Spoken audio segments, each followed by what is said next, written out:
Em agosto de 1966, no alto do Morro do Vintém, em Niterói, 2 homens foram encontrados mortos. A descoberta foi feita por um jovem que empinava pipa na encosta do morro e percebeu algo incomum entre a vegetação. Quando a polícia chegou ao local, a cena apresentava um detalhe perturbador. Não havia sinais de luta, não havia ferimentos aparentes e não existia qualquer indicação de violência. Os 2 homens estavam deitados lado a lado sobre a vegetação.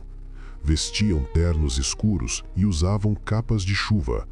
Sobre os olhos havia objetos incomuns, máscaras feitas de chumbo.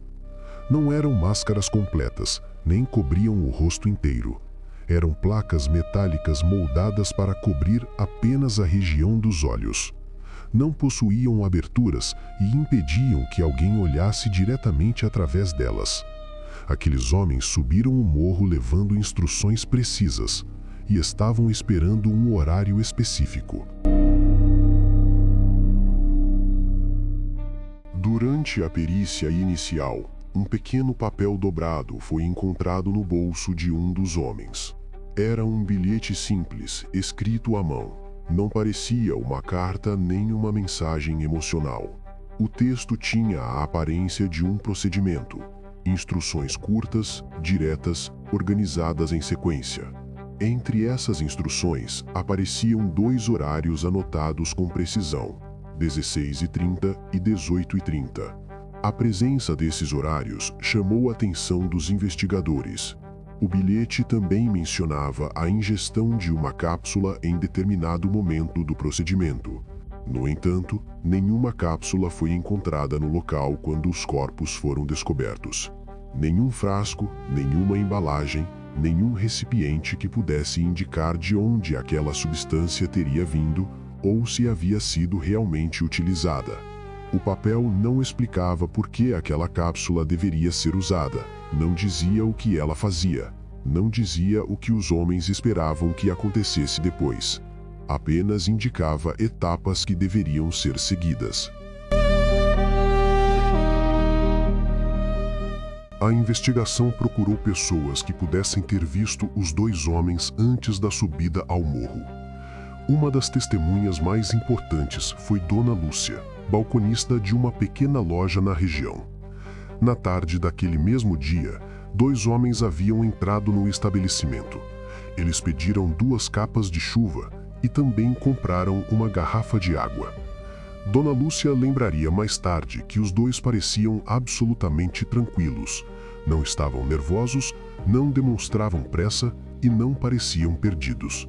Falavam pouco entre si e mantinham uma postura calma, como se estivessem apenas executando algo que já sabiam exatamente como fazer. O comportamento deles não parecia estranho, apenas muito objetivo e silencioso. Depois de pagar pelas compras, agradeceram educadamente e saíram da loja. Horas depois, ambos seriam encontrados mortos no alto do morro.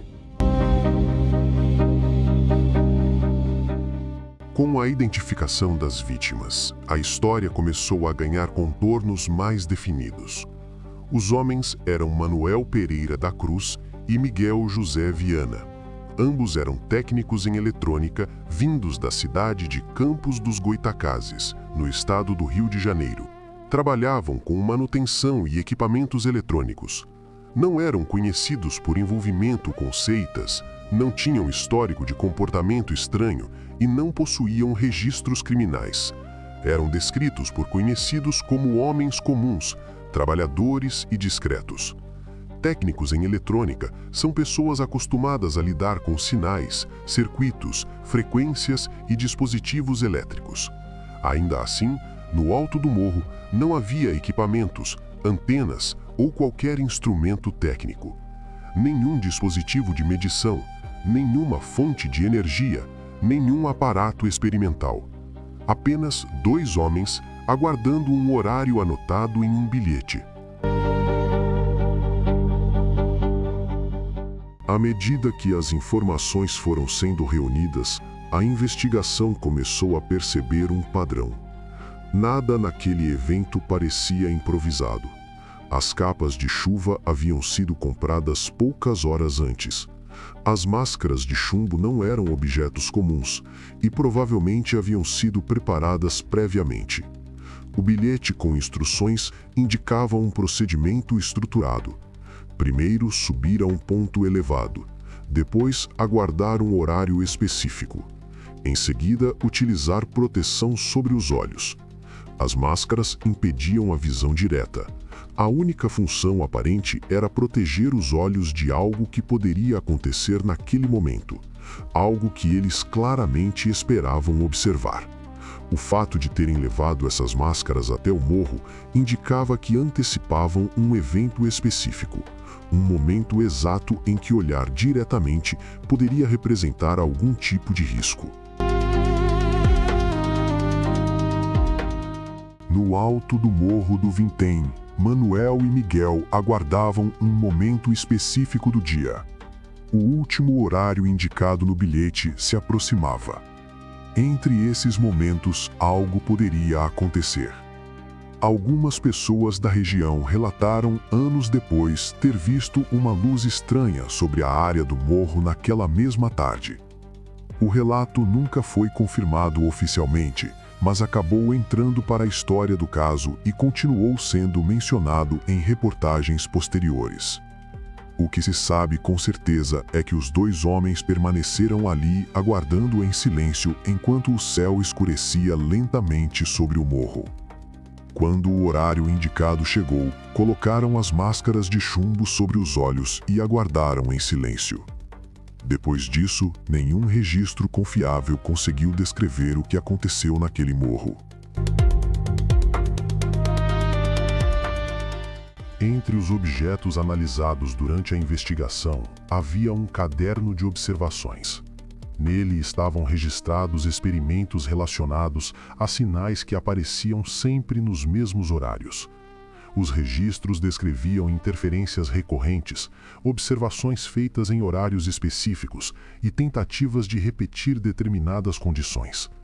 Não havia conclusões definitivas, apenas descrições cuidadosas de algo que parecia acontecer repetidamente. Na última página daquele caderno havia uma assinatura antiga: Antônio Pereira da Cruz. O nome indicava que alguém vinha registrando aquele fenômeno muito antes do episódio ocorrido em Niterói. Décadas depois, dois técnicos em eletrônica subiriam um morro seguindo instruções baseadas naquele mesmo registro e aguardariam exatamente os mesmos horários. O observador observa. O medo revela quem o homem realmente é. Se este registro despertou sua curiosidade, permaneça. Ainda existem outros eventos que a realidade nunca explicou completamente. Mas antes de seguir, diga nos comentários: o que você acha que Manuel e Miguel realmente estavam esperando ver às 18h30?